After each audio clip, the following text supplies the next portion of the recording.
Hi, I'm Barbara, and I'm a grandma, actually I'm a great-grandma, who just experienced a scam. And I feel like I need to put a message out so that other grandmas and grandpas who aren't so technology savvy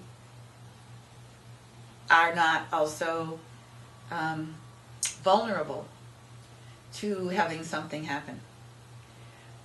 Just a quick background. I'm a partially retired business owner and educator, and I actually was bitten by a deer tick a number of years ago and got Lyme disease, and it got in my brain so that for a number of years I have not been able to read or focus. And so I had to stop working. And excuse me, during that time, the internet grew, the social media exploded, and I did not have a clue about how to be in that arena. And fairly recently, I committed to overcoming that and restarting my coaching business, which is in support of women and girls. And in that process, I was blessed with finding out a place to do my learning on about all the internet, not all, but lots of internet technology, and am part of a mastermind with a wonderful international group of people who are committed to transforming lives, personally and globally. So, as a part of that mastermind, I have committed to overcoming my technology overwhelm. And because of that, I have ended up being on Facebook. And yesterday, I got a message, a pop-up message from one of my friends in California. And she said that she had just gotten a grant, and she thought that I could qualify for a grant too. And since I'm restarting my business, that was like, wow, wouldn't that be great? So she sent me a link to this attorney on Facebook who processes these grants.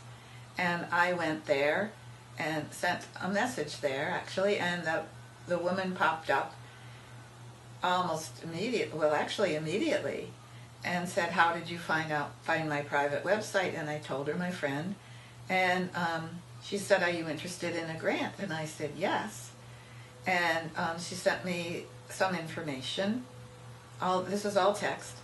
And I was like really excited because I could see how many more places I could make a difference, and it just really escalated my vision for what's possible.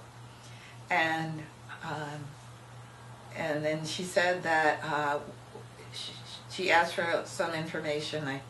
Unfortunately, I gave her my address and phone number, and she went away for a while, and then she came back and she said, I think that from what I can see, it looks like you qualify, and you would need to pay the processing fees. So I was getting really busy figuring out how I'm going to get the money for the processing fees, and then I began to notice that her grammar, for being an educated woman, an attorney, her grammar was suspect. At first I thought she was in a hurry, and then I thought, you know what, this is not okay. So I went back to the text from my friend and said, is this for real? Did you really get a grant? And do you really know this person? And she said, it's for real. I really got the grant.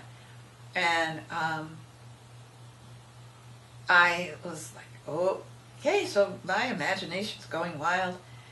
And then I asked her one more thing. Oh, I know. She said this woman is very busy, and that she's a very devout a devout woman and very trustworthy.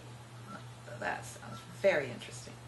She looked trustworthy in her pictures on Facebook, I will tell you that. I'm smart, but sometimes I'm naive. So anyway, I went back and forth, and as I looked at all this, I went, you know, this is starting to be suspicious. So I went online and tried to Google how you discover scam and fraud and all of that, and I couldn't find how to do that. Called my son, and of course he said unfriend her, and which I did, and I also reported it.